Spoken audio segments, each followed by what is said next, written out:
Biafrans. The topic I want to talk about today has to do with the declaration and the tagging of IPOB, Indigenous People of Biafra, one of the organizations that is leading the struggle for the actualization of the sovereignty of the Biafran state. The IPOB under Nnamdi Kanu and the Radio Biafra, London, have been the biggest organization in the struggle for the restoration of the sovereignty of the Biafran state. There are other organizations, but presently, Radio Biafra and the IPOB under Nnamdi Kanu have been in the forefront, have been the loudest in this actualization for our independence and the restoration of our suspended sovereignty, which took place in 1970. But before I proceed to these laughable events, I want to point out something very sinister and important. There's a design to divide Biafrans against each other and to put a confusion amongst Biafrans. I don't know how many IPOB members have been approached. I don't know. I received a call 2 days ago from a very close confidant of mine, and he told me, he said I should speak to another very close confidant of mine, and I spoke to that other confidant of mine, and he said, President, things they happen, no things they. And I said, what is happening? He said, all other people have been contacted. I don't want to call names because I don't know the level of their involvement, and I don't want to pry into what they do. But I want to warn us that there's a plan by the APC government led by General Muhammad Buhari, whether it's the 1 year or whoever they brought, or is a cabal. But there's a plan that is already afloat. That all the militants in Niger Delta have been recruited, and that they are pleading that I too should be involved. They are pleading with them that the militants have told them that Dokubo Asari is not an issue in Niger Delta struggle any longer. I just talk, that I am incapable of doing anything, so they shouldn't bother, they should deal with them. That they know my words. These are his words. They know my words. And for that purpose, he has pleaded with them to have me, that there's a lot of money, up to 50 billion naira, that have been earmarked for this project, that they do not want Niger Deltans to support the struggle, especially the Jaws, because all the people he called, all the names mentioned, were Ijaw people. And most of them are part of the amnesty program. They have all keyed into the program, according to him. How true it is, I don't know, but I must warn us that, look, it's 2 of us that are really needed, just 2 of us, myself and one other person. That is what those at the top believe, that really have authority to influence people. That I can influence people internationally, that what I say has been disturbing them in Abuja, they are disturbed. That if I fail to be part of this grand design to divide the Jaws or the so-called Niger Deltans with to divide the Jaws and the Igbos, then they will affect my arrest. And when they arrest me, this time I will not come out alive. And I thanked him. I said, look, I'm 53. These are my words. I'm 53 years old. My mother died before she was 40. My father died before he was 70. So I'm 53. I'm midway.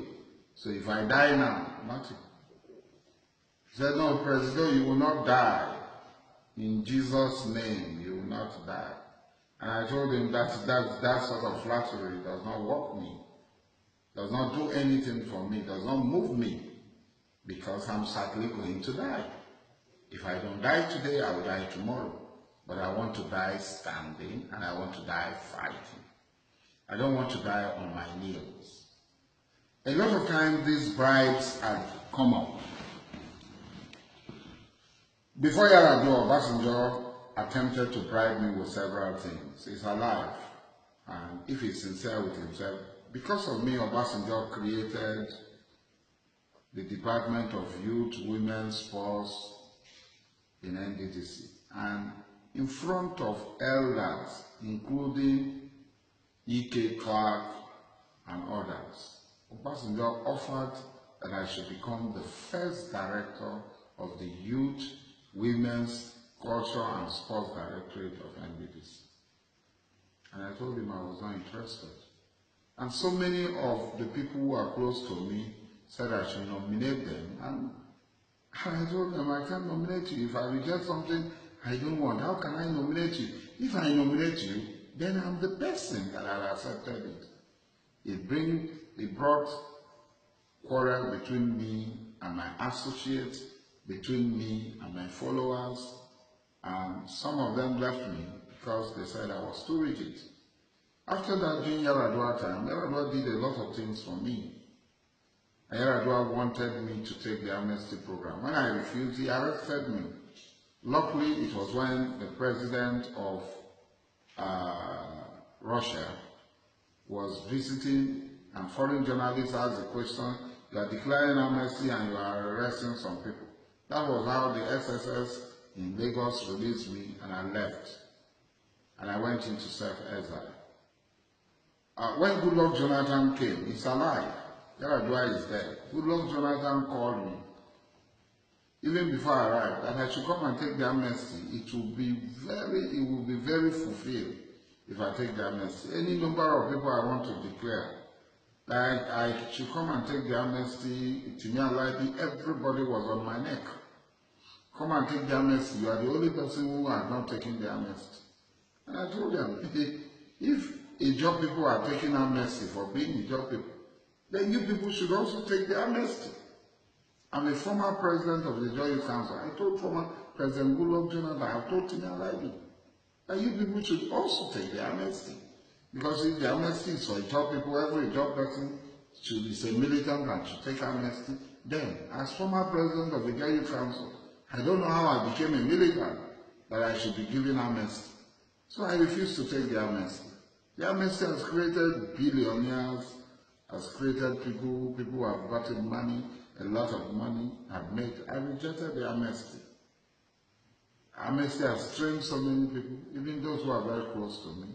The amnesty program has trained so many people and affected the life of so many people. I've turned around the life of those who really want to use the program for their good. I've turned their life around. That's the truth. But should the people of Niger Delta be subjected to a criminal tag simply because they want to go to school, simply because they want to acquire skills, and so they should be criminalized, they should be called names? And then a lot of people who took the amnesty were just petty criminals on the street, were cultists, were gangsters, and they took the amnesty, they become rich, they inflated the number of people on the list, and so on and so forth. But it's their money, the money from there. Anybody who chooses to be criminalized to take amnesty will take. But this is very dangerous. The danger in this is that it wants to divide. The fear is that a lot of Niger Delta combatants are favorably disposed. That's what my friend said. That the ASS has discovered that overwhelming majority of Niger Delta combatants are favorably disposed towards Biafra. That if there is an open conflict, majority of our people are going to side with Biafra. They will join Biafra and fight Nigeria. And that is very dangerous because they are depending on the job people. They don't want to antagonize the job people. And my friend said, you are one of the key people. We don't want you to die. We don't want you to be arrested. You have to join. That there's this thing that Nnamdi Kanu is being shielded by my people somewhere in the creeks of the Niger Delta in the battle stand of Rivers State. And I feel, and I told him how. He said that's the belief, that the DSS has concrete evidence that Nnamdi Kanu is being shielded by my people somewhere in Rivers State, in the creeks of the Niger Delta, in the battle towns of Rivers State, that the SSS is sure that I was at Umuahia when Nnamdi Kanu's house was raided, that I was at Umuahia, and we sneaked Nnamdi Kanu out, and they called some very close people to me who are with Nnamdi Kanu. They called some very close people to me. Yes, those individuals are close to me. They said this individual are Niger Delta Freedom, Niger Delta Volunteer Force, and Niger Delta People Salvation Front commanders. They know them. They are always with me, and they are in BSS. And these people had smuggled Nnamdi Kanu out. In fact, there's a particular one they said, he quoted that at so time, the guy was with me in my car and we traveled to so place, so they know him very well. He even featured on the video of DSS. I said, well, you are with the person you are with, know these people you are talking. So it might be the person giving you information. Yes. Everybody is free. I am a Biafran. Majority of my followers, those who believe in me, also accepted being Biafrans. And they are ready to lay down their life for Biafra. There's no doubt about it. But that they took Nnamdi Kanu to the creeks of Niger Delta is the fragment of the imagination of any other people. But if we have, I want to say, if we have the opportunity to take Nnamdi Kanu to anywhere, even to my house, to keep him, I will do it. But it is not true that he's in my house. It's not true that he's been shielded somewhere that I know. It's not true. But if I have the opportunity, and Nnamdi Kanu confide in me that I should take him, and I know where to keep him, I will take him and keep him, because I believe that Nnamdi Kanu is one of the pillars of the struggle for the restoration of the sovereignty of the Biafran state. Having said that, I think the Nigerian state had shot itself on the foot, on their right foot. The Nigerian, when this nonsensical declaration of IPOB as a terrorist organization came up, there was jubilation in the APC camp and in the camps of the Efulefus. They were saying that the IPOB had been declared. In fact, yesterday I engaged somebody on Facebook and I told him, oh, there is scam. It will be very stupid for anybody to think that Buhari can defeat IPOB or the Biafran struggle. Very stupid. All over the world, there are demonstrations. India, Russia, Japan, Turkey, London, Paris, Switzerland, Germany, different cities of Germany. My family also participated in the demonstration in Hamburg, in Frankfurt. There are people, members of my family. So there are demonstrations for Biafra everywhere all over the world. And somebody is deceiving himself, thinking that Biafra has been defeated. Now, the United States of America, Britain, EU, and France have come out that they do not believe that IPOB, they do not accept that IPOB is a terrorist organization. That's the first victory. Nigeria, they are peeing in their pants. Buhari is peeing in his pants. It's dripping. Lai Mohammed is, even his pampers can no longer hold his peel.